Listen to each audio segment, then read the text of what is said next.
अगर आपके खाते में अभी तक पीएम किसान के 2000 नहीं आए तो हो सकता है इसकी वजह सिर्फ एक छोटी सी गलती हो जो लाखों किसान बिना जाने कर बैठते हैं। नमस्कार दोस्तों, स्वागत है आपका हमारे चैनल पर। 23वीं किस्त आ चुकी है। अब हर किसान के मन में बस सबसे बड़ी बात कही आपकी किस्त बीच में अटक तो नहीं जाएंगी। आज की इस वीडियो में मैं आपको बताऊंगा 24वीं किस्त एक्सपेक्टेड डेट कौन कौन इसके लिए एलिजिबल है और वो 4 सबसे बड़ी गलतियां जिनकी वजह से किसानों का पैसा रुक जाता है। वीडियो को आखिर तक ज़रूर देखिए क्योंकि आखिर में मैं बताऊंगा कि सिर्फ 2 मिनट में घर बैठे मोबाइल से अपना स्टेटस कैसे चेक करें। तो चलिए शुरू करते हैं बिना समय गंवाए। सबसे पहले एक छोटा सा रिकैप। पीएम किसान सम्मान निधि योजना केंद्र सरकार की एक डायरेक्ट बेनिफिट ट्रांसफर यानी डीबीटी स्कीम है। इसके तहत पात्र किसान परिवारों को हर साल 6000 की आर्थिक सहायता दी जाती है। ये सीधे किसान के बैंक खाते में भेजी जाती है। किस्तें हर 4 महीने के साइकिल में आती है। अप्रैल से जुलाई, अगस्त से नवंबर और दिसंबर से मार्च, यानी साल में 3 बार पैसा आता है। अभी हाल ही में 23वीं किस्त 20 जून 2026 को जारी हुई थी, जिसमें सरकार ने करीब 9.44 करोड़ किसानों के खाते में 18,880 करोड़ रुपए ट्रांसफर किए। तो अब बारी है 24वीं किस्त की, जिसका सब बेसब्री से इंतजार कर रहे हैं। अब सबसे बड़ा सवाल 24वीं किस्त कब आएंगी? दोस्तों, अभी तक सरकार की तरफ से कोई आधिकारिक तारीख घोषित नहीं की गई है, लेकिन योजना के 4 महीने के पैटर्न को देखते हुए 24वीं किस्त अक्टूबर 2026 के आसपास आने की उम्मीद है। ध्यान रहे, ये सिर्फ अनुमान है। पैटर्न के आधार पर असली तारीख की पुष्टि तभी होगी जब सरकार या प्रधानमंत्री खुद इसकी घोषणा करेंगे। इसलिए मेरी सलाह यही है कि आप अफवाहों पर भरोसा न करें, बल्कि सिर्फ आधिकारिक पीएम किसान पोर्टल यानी pmkisan.gov.in पर आने वाले अपडेट्स पर ही यकीन रखें। अब बात करते हैं पात्रता की, यानी किसे मिलेगा और किसे नहीं। पात्र कौन है? ऐसे किसान परिवार जिनके पास खेती योग्य जमीन है, यानी पत्नी, पति और उनके नाबालिग बच्चे, राज्य या केंद्र शासित प्रदेश के भूमि रिकॉर्ड में जिनका नाम दर्ज है। शहरी क्षेत्र के किसान भी पात्र है, बशर्ते उनके पास खेती योग्य जमीन हो। कौन पात्र नहीं है?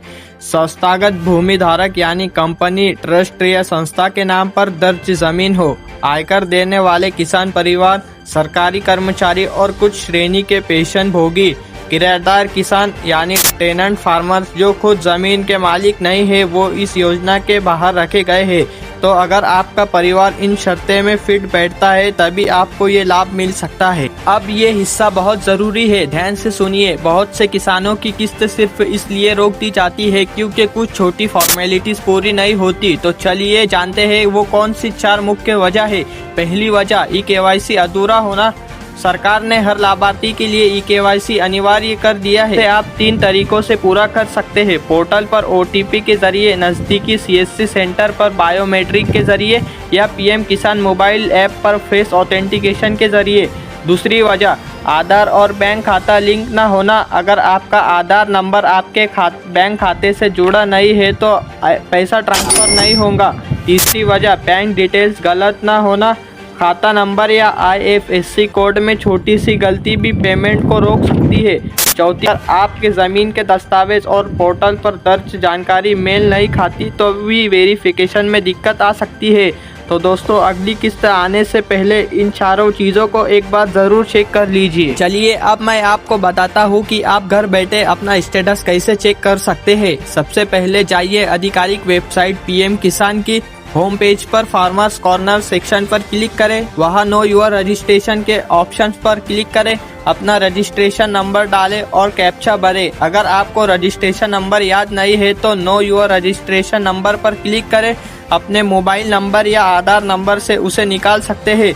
मोबाइल पर या ओटीपी डालकर वेरिफिकेशन करें। बस अब आपकी स्क्रीन पर आपकी पूरी इंस्टॉलमेंट हिस्ट्री, ई-केवाईसी स्टेटस और लैंड रिकॉर्ड वेरिफिकेशन की डिटेल दिख जाएंगी। ये थी पीएम किसान की 24वीं किस्त से जुड़ी पूरी और लेटेस्ट अपडेट। जैसे ही सरकार आधिकारिक तारीख की घोषणा करेंगी, तुरंत आपको रफ्तार खबर पर अपडेट वीडियो मिल जाएंगी। अगर वीडियो आपके लिए मददगार रही हो तो इसे लाइक जरूर करें और सब्सक्राइब करें ताकि हर सरकारी योजना की खबर आपको सबसे पहले मिले। और कमेंट में बताइए क्या आपने ई-केवाईसी करवा लिया है या नहीं। मिलते हैं अगली वीडियो में। धन्यवाद।